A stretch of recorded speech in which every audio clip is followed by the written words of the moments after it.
ابصار کی ایک قوم جسے قوم سبا بھی کہا جاتا ہے اللہ کی بے شمار نعمتوں کے اندر زندگی گزار رہی تھی۔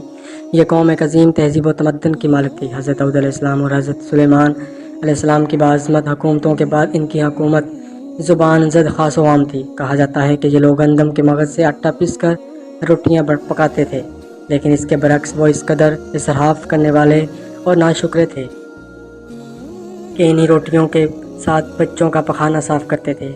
بعض ان آلودہ روٹیوں کو اکٹھا کرنے سے ایک پہاڑ بن گیا تھا۔ پھر ایک صالح شخص نے وہاں سے گزرتے ہوئے اس عورت کو دیکھا جو روٹی کے ساتھ بچے کے پخانے کو صاف کر رہی تھی۔ اس شخص نے عورت سے کہا، تیرے اوپر افسوس، خدا سے ڈر، کہیں ایسا نہ ہو خدا تیرے اوپر اپنا عذاب ڈالے اور تجھ سے اپنی نعمت چھین لے۔ اس عورت نے جواب میں مذاق اڑایا اور مغرورانہ انداز میں کہا، جاؤ جاؤ، گویا کہ مجھے بھوک سے ڈر رہے ہو۔ جب تک سرسات جاری ہے مجھے بھوک سے کسی قسم کا کوئی خوف نہیں۔ کچھ زیادہ عرصہ نہیں گزرا تھا کہ اللہ تعالیٰ نے ان لوگوں پر اپنا عذاب ڈالا۔ پانی جو کہ زندگی کی بنیاد ہے ان لوگوں سے چھین لیا گیا، جہاں تک کہ قحط نازل ہوا۔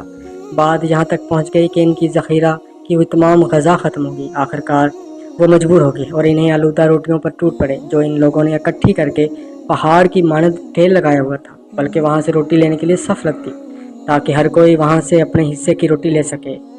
کفران نعمت، قحط اور ان کی بدحالی کے بارے میں متعدد روایات موجود ہیں۔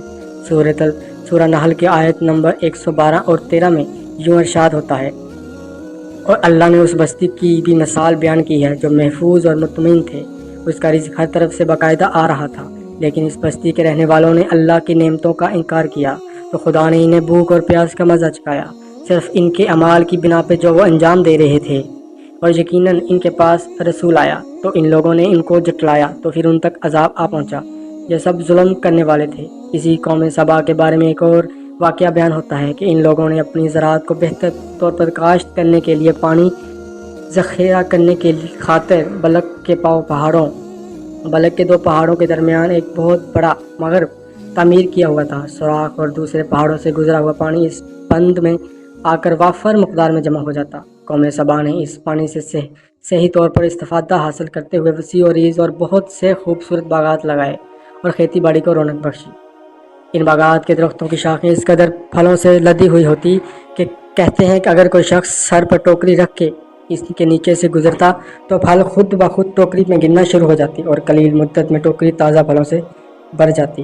لیکن نعمتوں کی کثرت نے انہیں شکر کرنے کی بجائے سرمست اور غافل کر دیا، جہاں تک کہ ان کے درمیان بہت بڑا طبقاتی نظام وجود میں آ چکا تھا۔ ان میں سے سابقدار لوگوں نے کمزوروں اور ضعیفوں کا خون چوسنا شروع کر رکھا تھا، یہاں تک کہ ان لوگوں نے خدا سے ایک احکامانہ التماس کیا جس کا ذکر سورہ سبا کی آیت نمبر 19 میں ملتا ہے۔ انہوں نے کہا، خدایا ہمارے سفروں کے درمیان فاصلہ زیادہ کر دے۔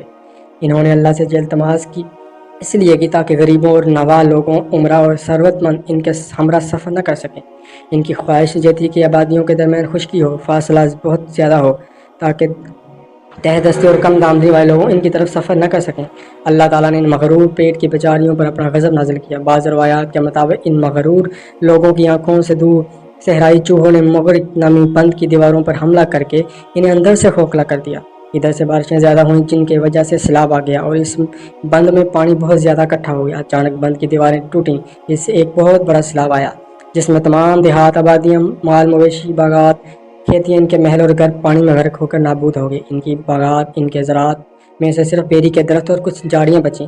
خوشحال پرندے وہاں سے کوچ کر گئے، جبکہ الو اور کووں نے قوم سبا کے کھنڈرات میں اپنے گھونسلے بنا لیے تھے۔ اس بات کا ذکر سورہ سبا کی آیت نمبر 15 اور 16 میں ملتا ہے، اور آخر میں سورہ سبا کی آیت نمبر 17 میں قرآن کریم میں اس واقعہ کا یوں نتیجہ نکالا ہے، ہم نے ان کی ناشکری کی سزا دی اور ہم ناشکروں کے علاوہ کسی کو سزا نہیں دیتے۔